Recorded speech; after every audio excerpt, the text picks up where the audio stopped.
Jabardasth popular comedy show. ఈ show వేదికగా పలువురు సామాన్యులు స్టార్స్ అయ్యారు. జబర్దస్త్ అనగానే అనసూయ, రష్మి గుర్తుకు వస్తారు. గ్లామరస్ యాంకర్స్గా వీరిద్దరూ ఆ షోకి గుర్తింపు తెచ్చారు. కాగా 2022లో అనసూయ జబర్దస్త్ నుండి తప్పుకుంది. సినిమాల్లో బిజీ కావడం వల్లనే ఈ నిర్ణయం తీసుకున్నట్లు అనసూయ వివరణ ఇచ్చింది. ఇది జబర్దస్త్ అభిమానులను బాధించింది. జబర్దస్త్ కి ఉన్న ఆదరణ రీత్యా అనసూయ స్థానంలోకి వచ్చే యాంకర్ ఎవరనే ఆతృత అందరిలో నెలకొంది. పలువురు తెలుగు యాంకర్స్ పోటీ పడ్డారు. అనూహ్యంగా ఆ అదృష్టం కన్నడ అమ్మాయి సౌమ్యారావుకు దక్కింది. చెప్పాలంటే జబర్దస్త్ యాంకర్ స్థానం అదృష్టంతో పాటు ఛాలెంజ్ కూడాను. అనసూయతో పోలికలు వస్తాయి. సౌమ్యారావుకు తెలుగు పూర్తిగా రాదు. దాంతో మొదట్లో తడబడింది. హైపరాది ఆమెకు చుక్కలు చూపిస్తూ ఉండేవారు. తెలుగు మీద పట్టు లేకపోవడం వలన పంచులు అర్థమయ్యేవి కావు.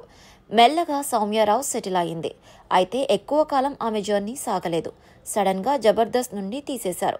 జబర్దస్త్ యాంకర్ పోస్ట్ పోయినప్పటికీ తెలుగు షోలలో సౌమ్యారావు సందడి చేస్తుంది.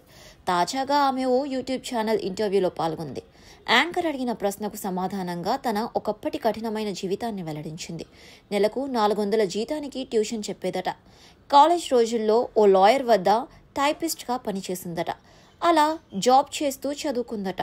ఒక చిన్న ఛానల్లో యాంకర్, ఆపై పెద్ద ఛానల్లో యాంకర్ అయిందట.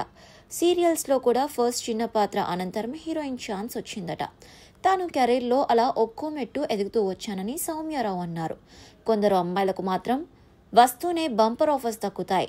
నెలల వ్యవధిలో కార్లు, ఫ్లాట్లు సంపాదిస్తారు. అయితే క్యారెక్టర్ ముఖ్యం. నేను అది వదులుకోను. అలాంటి వాళ్లతో మాట్లాడను. ఒకప్పుడు నాకు తినటానికి తిండి కూడా ఉండేది కాదు. పక్కింటి వాళ్ళు తినగా మిగిలితే ఏమైనా ఇస్తారేమో అని ఎదురు చూసేదాన్ని అని సౌమ్యారావు అన్నారు. విలువతో బ్యాక్గ్రౌండ్ లేకుండా పరిశ్రమలో రాణించడం కష్టం అని ఆమె అభిప్రాయపడ్డారు.